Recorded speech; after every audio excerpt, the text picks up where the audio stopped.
இயேசுவின் இனிமையுள்ள நாமத்தில் நான் உங்களை வாழ்த்துகிறேன், வரவேற்கிறேன். இந்த ராத்திரி வேளையில் தேவனுடைய வார்த்தையுமாய் எங்களோடு கூட ஆயிருக்க தேவன் கிருபை செய்திருக்கிறார். அவர் நல்லவர், வாக்கு மாறாத தேவன், நம்மை வழி நடத்துதவராய் நம்மோடு கூட இருக்கிறார். நாம் ஜெபிக்கலாம். தேவனே, பரிசுத்த பிதாவே, இந்த ராத்திரி வேளையில் அப்பா உம்மை துதிக்க, உம்முடைய வார்த்தைகளை தியானிக்க நீர் எங்களுக்கு கிருபை செய்திருக்கிறதுக்காக ஸ்தோத்திரம். தேவனே, வந்திருக்கிற ஒவ்வொரு மக்களையும் நீர் ஆசீர்வதித்து பலப்படுத்தும். உம்முடைய தெய்வீக தரிசனங்களால், தெய்வீக கிருபைகளால் நிரப்பி ஒவ்வொரு மக்களையும் ஆசீர்வதித்து வழிநடத்துவதற்காக ஸ்தோத்திரம். நீரே பரிசுத்தராய், நீரே உண்மையுள்ளவராய் எங்களோடு கூட இருக்குதற்காக ஸ்தோத்திரம். எல்லா இந்த மக்களையும் நீர் பலப்படுத்தி ஆசீர்வதியும். ஆண்டவரே, அநேகம் பலவீனதைகளின் நடுவில், கண்ணீரான சூழ்நிலைகளின் நடுவில் நீர் எங்களை விடுவித்து ஆசீர்வதித்து வழி நடத்தி இருக்கிறதுக்காக ஸ்தோத்திரம். தேவனே, உம்முடைய பரிசுத்த தேவனே வசனங்களை தியானிக்கும் போது நீர் எங்களோடு கூட இரு. ஆண்டவரே, வசனங்களை புரிய உம்முடைய கிருபை எங்களோடு கூட இருக்கட்டும். இயேசுவின் நாமத்தில் தன பிதாவே, ஆமென், ஆமென். கர்த்தர் நம்மை ஆசீர்வதித்து வழி நடத்துவார். இந்த நாடுகளில் சங்கீதம் 21ஆம் அதிகாரம் சைதன்ய சிஸ்டர் வாசிக்கும். சங்கீதம் 21.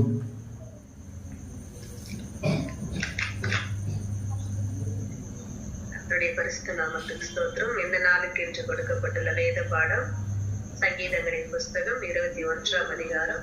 கர்த்தாவே, உம்முடைய வல்லமையிலே ராஜா மகிழ்ச்சியா இருக்கிறார். உம்முடைய ரட்சிப்பிலே எவ்வளவாய் களி கூறுகிறார். அவருடைய மன விருப்பத்தின்படி நீர் அவருக்கு தந்தருளி அவருடைய உதடுகளின் விண்ணப்பத்தை தள்ளாதிருக்கிறேன். உத்தம ஆசீர்வாதங்களோடு நீர் அவருக்கு எதிர்கொண்டு வந்து அவர் சிறப்பு பொற்கிரீடம் தரிப்பிக்கிறீர். அவர் உம்மிடத்தில் ஆயுசை கேட்டார். நீர் அவருக்கு என்றென்றைக்கும் உள்ள தீர்க்காயுசை அளிப்பீர். உமது ரட்சிப்பினால் அவர் மகிமை பெரியதா இருக்கிறது. மேன்மையையும் மகத்துவத்தையும் அவருக்கு அருளினீர். அவரை நித்திய ஆசீர்வாதங்கள் உள்ளவர் ஆக்குகிறீர்.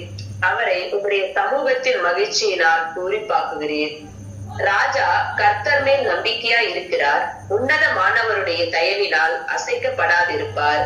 உமது கை உமது சத்துருக்கள் எல்லாரையும் எட்டி பிடிக்கும். உமது வலது கரம் உம்மை பகைக்கிறவர்களை கண்டுபிடிக்கும். உமது கோபத்தின் காலத்திலே அவர்களை அக்கினி சூளையாக்கி போடுவீர். கர்த்தர் தமது கோபத்திலே அவர்களை அழிப்பார். அக்கினி அவர்களை பட்சிக்கும்.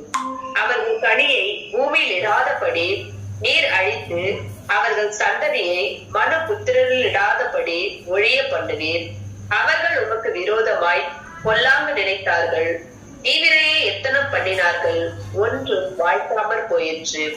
அவர்களை இலக்காக வைத்து உம்முடைய அம்புகளை நாணேற்றி அவர்கள் முகத்திற்கு நேரே விடுகிறேன். கர்த்தாவே, உம்முடைய பலத்திலே நீர் எழுந்தருளும்.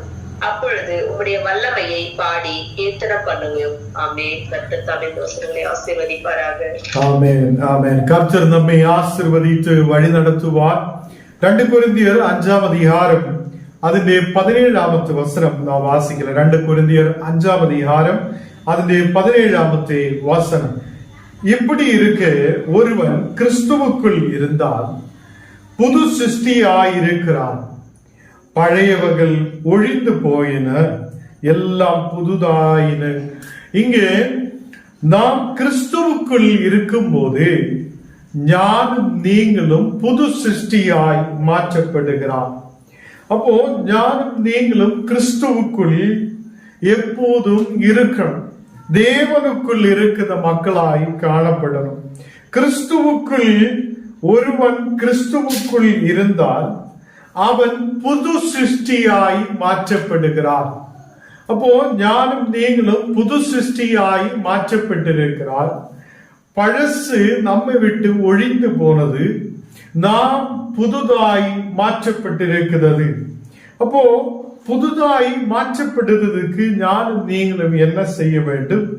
நமக்காக இயேசு கிறிஸ்து இந்த உலகத்தில் வந்திருக்கிறார் என்றும், அவர் எனக்காக ஆணிகளால் அறையப்பட்டு எனக்காக அவர் அதை பலியாய் தீர்ந்திருக்கிறார் என்றும் அவர் அடக்கம் பண்ணப்பட்டு 3ஆம் நாள் உயிர் தெழும்பி இன்றைக்கு உயிரோடு இருக்கிறார் என்றும் விசுவசிக்கிற ஒருவனுக்குள்ளே அவன் புதுதாக்கப்படுத ஒரு மக்களாய் மாற்றப்படும்.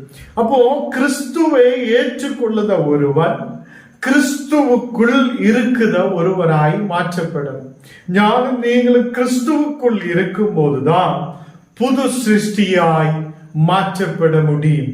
அப்போ இருளான சூழ்நிலையில் இருந்த ஞானம் நீங்களும் அது இருளாய் இருந்த இடத்திலிருந்து நம்மை ஒரு ஒளியின் மேல் கொண்டு வந்திருக்கிற ஒரு பிரகாசத்துக்குள்ள தேவன் கொண்டு வந்திருக்கிறார். வெளிச்சத்துக்குள்ள தேவன் கொண்டு வந்திருக்கிறது. அப்படிப்பட்ட ஒரு புது சிருஷ்டியாய் மாற தேவன் எனக்கும் உங்களுக்கும் கிருபை செய்திருக்கிறது. கர்த்தருடைய பிள்ளைகளே, யாரெல்லாம் இன்னைக்கு புது சிருஷ்டியாய் மாற விரும்புதோ அவங்கள் இந்த நாடுகளில் இயேசு கிறிஸ்துவுக்குள் இருக்கிற மக்களாய் மாற்றப்படணும். இயேசு கிறிஸ்துவுக்குள் இருக்கிற ஒரு மகன் இல்லைன்னா ஒரு மகள் அவங்கள் புது சிருஷ்டியாய் மாற்றப்படும். பழசு அவங்களோட வாழ்க்கையில் இருக்க மாட்டேன். அப்போ நாம் கடந்து சென்று கொண்டிருந்த வழிகளை விட்டு திரும்பி நாம் இயேசு கிறிஸ்துவை ஏற்றுக்கொண்டு நாம் இயேசு கிறிஸ்துவுக்குள் வாழ ஆரம்பிக்கும் போதுதான் நாம் புதுதாக்கப்படுத ஒரு அதை அனுபவத்துக்குள்ளே கடந்து வருகிறார். இங்கே வசனத்தில் வாசிக்கும் போது பழையவர்கள் ஒழிந்து போயிற்று என்று காணப்படுகிறார். அப்போ பழசா இருக்கிற நம்முடைய வாழ்க்கை அது ஒழிந்து போயிற்று என்று காணப்படுகிறது. இங்கே எல்லாம் புதுதாய் மாற்றப்பட்டிருக்கிறது. அப்போ நமக்கு தெரியும், நமக்கு ஒரு வீடு இருக்குது என்றால் அது எல்லாவற்றையும் புதுதாய் மாற்றதான் நாம் விரும்பி கொண்டிருக்கோம். அதை பழசாக்க விரும்ப மாட்டோம். அதே மாதிரி நமக்கு ஒரு வண்டி இருக்கிறார், அந்த வண்டி பழசாய் போகும்போது அதை எப்படியாவது நல்ல அழகுபடுத்தலாம், அதை புதுதாய் மாற்றலாம் என்றுதான் நாம் நினைக்கும். நாம் அதை உடைத்து அதை பழசாக்கி கொண்டு போக மாட்டோம். அப்போ எல்லா மக்களும் ஒரு புது அனுபவத்துக்குள்ள வரலாம் என்று தான் நினைத்து கொண்டிருக்கும். கர்த்தருடைய பிள்ளைகளே, நமக்கு எப்படி ஒரு புதுதான மக்களாய் மாற்ற முடியும், புதுதான மனுஷனாய் மாற முடியும் என்று நாம் இங்கே வாசித்து கேட்கும் போது நாம் இயேசு கிறிஸ்துவில் உள்ள விசுவாசத்தில் இருக்க வேண்டும். நாம் இயேசு கிறிஸ்துவுக்குள் கடந்து வரும்போது நாம் எங்கேயோ தூரமாய் இருக்கிற மக்களாய் அல்ல, அவருக்குள் நாம் ஆயிருக்கும் போதுதான் நமக்கு புது சிருஷ்டியாய் மாற்றப்பட முடியும். நாம் வாசிச்சு கேட்ட சங்கீத பகுதியில் சங்கீதம் 21 അതിന്റെ 4ാമത്തെ വചനം വാസിக்கலாம். സിസ്റ്റർ വാസിக்கலாம். சங்கீதம் 21 അതിന്റെ 4ാമത്തെ வசனம்.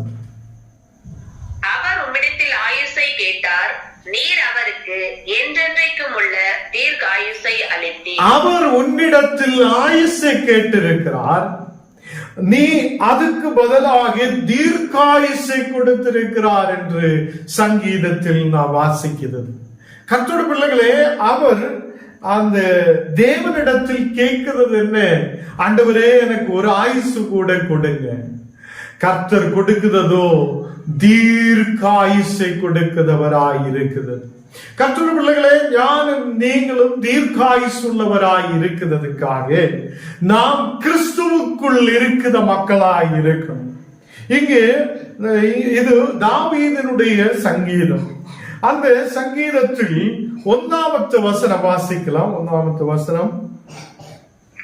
கர்த்தாவே, உம்முடைய வல்லமையிலே ராஜா மகிழ்ச்சியா இருக்கிறார். கர்த்தாவே, உம்முடைய வல்லமையிலே ராஜா மகிழ்ச்சியாய் இருக்கிறது. உம்முடைய ரட்சிப்பிலே எவ்வளவாய் களி கூறுகிறார். உம்முடைய ரட்சிப்பிலே எவ்வளவாய் களி கூறுகிறார் என்று சொல்லப்படுகிறது. கர்த்தருடைய பிள்ளைகளே, ரட்சிப்பு தேவனிடத்தில் இருந்து வருகிறார். இங்கே ஒரு பெரிய ராஜாவு, அவர் தேவனுடைய பலத்தில் மகிழ்ச்சி உள்ளவராய் இருக்கிறது. கர்த்தருடைய பிள்ளைகளே, நம்முடைய பலம் ஒரு நாள் அது அழிஞ்சு போகிறதா இருக்கிறது. நம்முடைய சரீரம் ஒரு நாள் இந்த உலகத்திலே மண்ணுக்கு மண்ணாய் மாற்றப்படுவதாய் இருக்கிறது. நம்முடைய இந்த உலகத்திலே எதெல்லாம் பொருள் நம்ம கையில் இருக்குதோ அதெல்லாம் அழிந்து போகிறதா இருக்கிறது. தேவனுடைய ரட்சிப்பு அது நம்மை வழி நடத்துவதா இருக்கிறது. ஹல்லேலூயா. இந்த நாளுகளில் நம்முடைய பலத்தில் அல்ல, தேவனுடைய பலத்தில் நாம் சார்ந்திருக்கட்டும். ஏனென்றால் ஞானம் நீங்களும் புது சிருஷ்டியாய் மாற்றப்பட்டிருக்கிறார். புது சிருஷ்டியாய் மாற்றப்பட்டிருக்கும் போது இந்த உலகத்திலே ஏதோ ஒரு பொருள்தான் நம்மை நடத்துவார் என்றல்ல. என்னை நடத்துதவர் கிறிஸ்து, என்னை நடத்துதவர் தேவன். அவர் எனக்கு பலத்தை கொடுப்பார், அவர் எனக்கு அதை பலத்தை கொடுத்து வழி நடத்துவார், அவர் என்னை ஆதரிப்பார், அவர் என்னை முன்னாடி நடத்துவார் என்று தேவனுடைய இரட்சிப்புக்குள்ளே நாம் களி கூறுத மக்களாய் காணப்படணும். ஹல்லேலூயா. இந்த நாளுகளில் நாம் பழசாய் இருக்குதவங்கள் அல்ல, பழசெல்லாம் ஒழிந்து போனது. நாம் தேவனிடத்தில் ஆண்டவரே ஒரு ஆயுசு கூட கொடுங்க என்று கேட்கும் போது நமக்கு தீர்க்காயுசை கொண்டு நிரப்புதா உயிர் உள்ள தேவன் இருக்கிறது. ஹல்லேலூயா. இன்னைக்கு பணம் இருக்குது, அநேக மக்கள் இருக்கிறார், அநேக செல்வங்கள் இருக்கிற மக்கள் இருக்கிறார். ஒரு நாள் அவங்களுடைய உயிரை பாதுகாத்து வைக்க முடியாத இருக்குது அவங்களுடைய இந்த உலகத்திலே பணம், இந்த உலகத்திலே செல்வங்கள். நமக்கு தெரியும் அநேக பெரிய டாடா கம்பெனியோட ஓனர், அவங்க இந்த உலகத்தில் பெரிய பணம் இருக்குத மகன். அவர் இந்த உலகத்திலிருந்து மாற்றப்பட்டிருக்கிறார். அவர் இந்த உலகத்திலிருந்து எடுக்கப்பட்டிருக்கும் போது அந்த பணத்தை வைத்து அவருடைய உயிரை காப்பாற்ற முடியாது இருக்கும் போது ஞானம் நீங்களும் இந்த உலகத்தில் ஏதோ ஒரு பொருளை அல்ல நம்பிக்கை வைக்க வேண்டது. ஞானம் நீங்களும் கர்த்தருடைய பலத்தின் மேல் நம்பிக்கை உள்ளவராய் இருக்கட்டும். ஹல்லேலூயா. அவர் நம்மை புது சிருஷ்டியாய் மாற்றி இருக்கிறது. அவர் நமக்கு நித்திய ஜீவனை கொடுக்கிறவர், அவர் நமக்கு ரட்சிப்பை கொடுக்கிறவர். அந்த ரட்சிப்புக்குள்ள நாம் கடந்து வந்திருக்கும் போது ஞானம் நீங்களும் கர்த்தருடைய பலத்தை நாம் தேடுத மக்களாய் காணப்படட்டும். ஹல்லேலூயா. இங்கே அவர் 3வது வசனம் வாசிக்கலாம். உத்தம ஆசீர்வாதங்களோடு நீர் அவருக்கு ஏற்றுக்கொண்டு வந்து அவர் சிரசில் ஒரு கிரீடம் தரிசிக்கிறீர். எல்லா வித நன்மைகளும் ஆசீர்வாதங்களும் நமக்கு தேவனிடத்தில் தான் வருகிறார் என்று சங்கீதக்காரனாய தாவீது சொல்லுகிறார். அதை நல்ல தங்க கிரீடத்தால் நம்முடைய தலைகளே அவர் அலங்கரிக்கிறவராய் இருக்கிறது. அப்போ தேவனால் எல்லாம் ஆகும் என்று அந்த பெரிய ராஜாவு நம்பிக்கை வைத்திருக்கிறது. அப்போ இந்த உலகத்தில் அவனுக்கு எல்லா விதமான ஐஸ்வர்யம் இருக்குது. அவர் சொன்னால் இந்த உலகத்திலே எது மனிதனும் அவனுக்கு கீழ்ப்படுகிறது. அவன் ஒரு பெரிய ராஜாவாய் இருக்கிறது. அந்த ராஜாவே சொல்லுகிறார், ஆண்டவரே உன்னுடைய பலத்தில்தான் நான் சார்ந்திருக்க விரும்புகிறேன். தேவனே உம்முடைய ரட்சிப்புக்குள்ளே நான் களி கூறுகிறேன் என்று சொல்லப்படுகிறார். அதே மாதிரி நன்மையும் ஆசீர்வாதங்களும் அதை நமக்கு தேவன் கொடுக்கிறதா இருக்கிறது. ஹல்லேலூயா. எத்தனை பேர் நம்பிக்கை வைக்கிறார் இந்த நாடுகளில் கர்த்தர் எனக்கு ஆசீர்வாதத்தை கொடுப்பார், கர்த்தர் எனக்கு பலத்தை கொடுப்பார், கர்த்தர் எனக்கு எல்லா வித நன்மைகளை கொண்டு நிரப்புவார், தேவன் நம்மை ஆசீர்வதிப்பார். நமக்கு தெரியும் போத்தீபருடைய வீட்டில் யோசேப்பு கடந்து செல்லுகிறார். யோசேப்பு கடந்து செல்லும் போது அந்த போத்தீபருடைய வீட்டில் ஒரு அடிமையாய் அவனை அங்கே கொண்டு போயிருக்கிறார். பட் அங்கே தேவன் அவனை ஒரு அடிமையாய் வைக்க விரும்பியதில்லை. இந்த யோசேப்பினாலே போத்தீபருடைய வீட்டில் எல்லாரும் ஆசீர்வதிக்கப்படுகிறார். அல்லேலூயா. அப்போ கர்த்தருடைய பிள்ளைகள் இருக்கிற இடத்தில் நிச்சயமாக ஒரு ஆசீர்வாதம் உண்டு, நிச்சயமாக ஒரு வெற்றி உண்டு, நிச்சயமாய் குடும்பங்கள் ஆசீர்வதிக்கப்படுவார். நீங்க தேவனுக்குள் புது சிருஷ்டியாய் மாற்றப்பட்டிருக்கும் போது நீங்க ஆயிருக்கிற கிராமத்துக்குள்ள, நீங்க இருக்கிற பட்டணத்துக்குள்ள நீங்க ஒரு ஆசீர்வாதமாய் மாற்றப்படுகிறார். உங்களாலே அநேகர் ஆசீர்வதிக்கப்படுவார். இந்த யோசேப்பினாலே போத்தீபருடைய குடும்பம் ஆசீர்வதிக்கப்படும் போது போத்தீபருடைய குடும்பத்துக்குள்ள ஒரு பெரிய ஆசீர்வதிக்கப்பட்ட மகனாய் யோசேப்பை தேவன் உயர்த்துகிறார். கர்த்தருடைய பிள்ளைகளே, போத்தீபருடைய வீட்டில எல்லா சாவியும் அவன் அங்கே இருக்கிற லோக்கரும் எல்லாமே பணமும் செல்வமும் எல்லாத்தையும் அவன் எடுத்து பயன்படுத்துதவனாய் அங்கே காணப்படுகிறான். கர்த்தருடைய பிள்ளைகளே, இந்த நாளுகளில் நாம் தேவனுடைய ஆசீர்வாதத்தை பெற்றுக் கொண்டிருக்கிறது என்றால், நாம் ஒரு புது சிருஷ்டியாய் மாற்றப்பட்டிருக்கிறது என்றால், நம்மே அதை ஒரு இடத்தில் தேவன் நட்டிருக்கும் போது உங்களாலே அந்த தேசம் முழுவதும் ஆசீர்வதிக்கப்படணும். ஹல்லேலூயா! அப்படி ஆசீர்வதிக்கப்படுவார். அநேகர் இன்னைக்கு உயிருக்கு பயந்துட்டே இருக்கிறார். நாளைக்கு என்ன ஆகும், நாளைக்கு என்ன ஆகும், என்னுடைய வாழ்க்கை என்ன ஆகும், எப்படி போகும், எப்படி வரும் என்று பயப்பட்டு கொண்டிருக்கும் போது கிறிஸ்தவராயிருக்கிற எனக்கும் உங்களுக்கும் பயம் இல்லை. கர்த்தர் என்னை நடத்துவார். கர்த்தர் என்னை நடத்துவார். அவர் எனக்கு பலத்தை கொடுப்பார். அவர் என்னை வழி நடத்துவார் என்றுள்ள ஒரு நம்பிக்கை இருக்கிறது. இங்கே ராஜாவு சொல்லுகிறார், ஆண்டவரே, நான் உன்னிடத்தில் ஆயுசை தான் கேட்டிருக்கிறார், நீர் எனக்கு தீர்க்க ஆயுசை கொடுத்திருக்கிறார். அப்போ நம்முடைய தேவனுக்கு பக்கத்தில் நாம் விசுவாசத்தோட ஆயிருக்கும் போது தேவன் நம்மை தீர்க்காயுசுள்ளவராய் மாற்றுவார். உலகம் நம்மை பார்த்து சொல்லும், அதே இவன் இனி முன்னாடி போக முடியாது. உலகம் நம்மை பார்த்து சொல்லும், இவன் இனி முன்னாடி கடந்து செல்ல முடியாது. அந்த இடத்தில் தான் தேவன் நமக்காக வழியை திறப்பார். ஹல்லேலூயா! அந்த இடத்தில் தான் தேவன் நமக்காக ஒரு வெற்றியாய் நிற்பார். ஹல்லேலூயா! கர்த்தருடைய பிள்ளைகளே, உலகம் எதை சொல்லுதோ அது அல்ல. தேவனுக்கு முன்பாக நாம் கர்த்தருக்கு முன்பாக பயத்தோட நடுக்கத்தோட ஆயிருக்கும் போது தேவன் நமக்கு ஆயுஸ் அல்ல, அவன் தீர்க்காயுசை கொண்டு நிரப்புதவராய், அவர் நமக்கு ரட்சிப்பை கொடுக்கிறவராய் நம்மோடு கூட இருப்பார். ஹல்லேலூயா! எத்தனை பேர் நம்பிக்கை வைக்கிறார்? எத்தனை பேர் நம்பிக்கை வைக்கிறார்? ஹல்லேலூயா!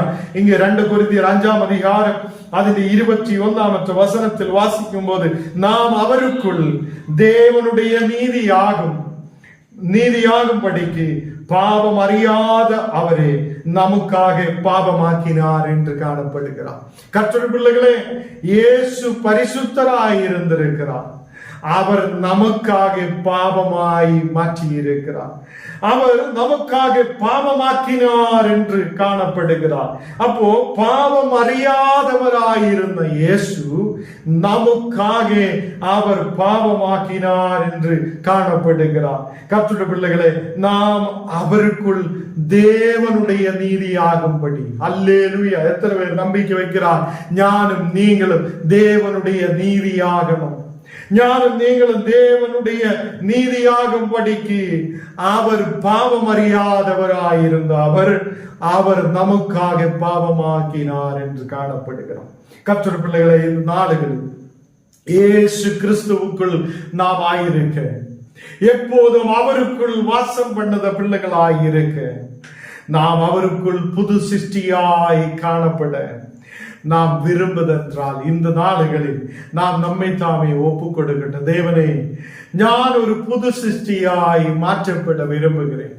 புது சிருஷ்டி ஆகும் போது பழசெல்லாம் நாம் அதை மாற்றிவிடும்.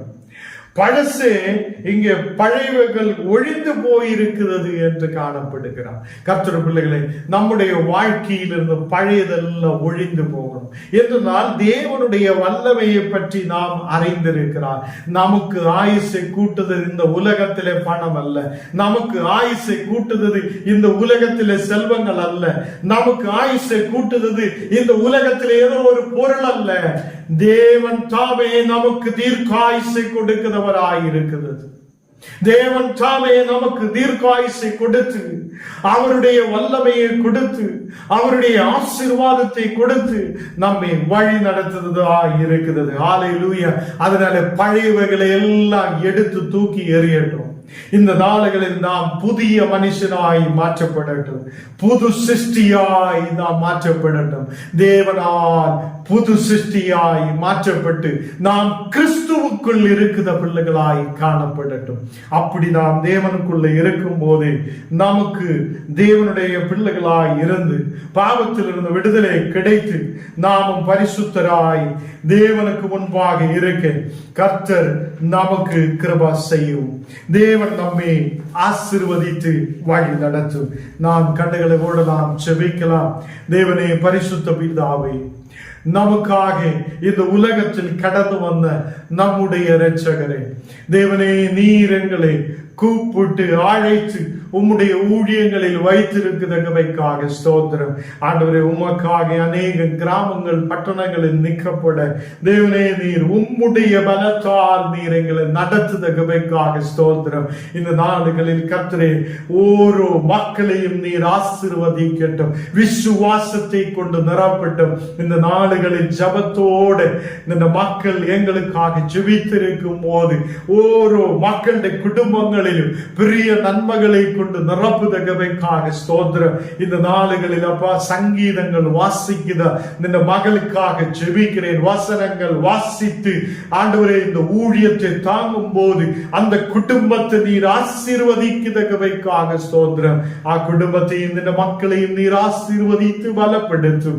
தேவனே, இந்த நாளுகளில் பள்ளிப்பேட்டு பகுதியில் இருந்து வந்திருக்கிற ஓரோ மக்களையும் உம்முடைய கரத்தில் ஒப்பு கொடுத்து ஜெபிக்கிறேன். ஓரோ குடும்பங்களையும் நீர் ஆசீர்வதித்து பலப்படுத்தும். இந்த மக்கள் அந்த தேசத்தில் ஒரு சாட்சியாய் நிற்க, அந்த மக்களிலுடைய அநேக கிராமங்கள் பட்டணங்கள் ஆசீர்வதிக்கப்பட நீர் கிருபை செய்ததுக்காக ஸ்தோத்திரம். ஆண்டவரே, இந்த நாடுகளில் கொட்டால பகுதியில் இருந்து கடந்து வந்திருக்கிற ஒவ்வொரு மக்களுக்காக ஜெபிக்கிறேன். குடும்பங்களை நீர் ஆசீர்வதியும். ஆண்டவரே, இந்த மக்கள் ஆசீர்வாதமாய் மாற்றப்பட இந்த மகளும் குடும்பமும் தேசத்தில் ஒரு சாட்சியாய் நிற்கப்பட நீர் கிருபை செய்ததுக்காக ஸ்தோத்திரம். ஆண்டவரே, சித்தூர் பகுதி, அரவண்ட பகுதியில், புத்தூர் சைடில் இருந்து எல்லாம் இருக்கிற ஒவ்வொரு விசுவாசிகளை உம்முடைய கரத்தில் ஒப்பு கொடுக்கிறேன். அநேகர் இந்த வசனங்கள் கேட்க கடந்து வந்திருக்கும் போது தேவனை உம்முடைய பிரசனத்தால் நிரப்பு. யூடியூபிலூടെ பேஸ்புக்கிலூടെ யாரெல்லாம் இந்த வசனங்கள் கேட்குதோ அந்த மக்கள் மேல் ஒரு விடுதலை கொண்டு நிரப்பும். தேவனை ஓரோ மக்களையும் நீர் ஆசீர்வதித்து பலப்படுத்தும். ஆண்டவரே, கண்ணீரோடு பாரத்தோடு கவலையோடு இருக்கிற ஓரோ மக்கள் மேல் உம்முடைய தெய்வீக பிரசன்னம் இறங்கி வருதவைக்காக ஸ்தோத்திரம். ஆண்டவரே, கேரள பகுதியில் இருந்து இந்த வசனங்களை கேட்கிற இந்த மக்களுக்காக ஜெபிக்கிறேன். அக்குடும்பங்களை நீர் ஆசீர்வதித்து பலப்படுத்தும். வியாதிகளிலிருந்து விடுதலை கொண்டு நிரப்பும். ஒரு சௌக்கியத்தை கொண்டு நிரப்புதவைக்காக ஸ்தோத்திரம். அக்குடும்பத்தில் எல்லா மக்களையும் நீர் ஆசீர்வதித்து பலப்படுத்தும். இந்த நாடுகளில் கர்த்தாவே, இந்த மினிஸ்ட்ரி இனியும் வளரப்பட தேசத்தில் அநேகாயிரம் மக்களுக்கு ஆண்டவரே வசனத்தை கொடுக்கிற ஒரு ஊழியமாய் பெருகப்பட நீர் கிருபை செய்ததுக்காக ஸ்தோத்திரம். ஆண்டவரே, இன்னைக்குப்பா நீ கொடுத்த வசனத்துக்காக ஸ்தோத்திரம். நாங்கள் உம்முடைய ஆசீர்வாதங்களை பெற்றுக்கொண்டு உம்முடைய பலத்துக்குள்ள சார்ந்திருக்க ஆண்டவரே, உம்முடைய இரட்சிப்பில் நாங்கள் களி கூற நீர் கிருபை செய்ததுக்காக ஸ்தோத்திரம். இன்னைக்கு வியாதியோடு பலவீனதையோட யாரெல்லாம் இருக்குதோ அந்த மக்களை நீர் தொடு ஆசீர்வதியும். தேவனே, வியாதிகளை நீர் மாற்றுதற்காக ஸ்தோத்திரம். உம்முடைய வசனம், உம்முடைய வார்த்தை எங்களுக்கு உயிரை கொடுக்கிறதா இருக்கிறார், எங்களுக்கு ஜீவனை கொடுக்கிறதா இருக்கிறார் என்று நாங்கள் நம்பிக்கை வைக்கிறேன். நாடுகள் ஓரோ மக்களையும் பலப்படுத்தி ஆசீர்வதியும். எங்களை முற்றிலும் தாழ்த்துகிறேன், அர்ப்பணிக்கிறேன். இயேசுவின் நாமத்தில் தனவிதாவே, ஆமென்.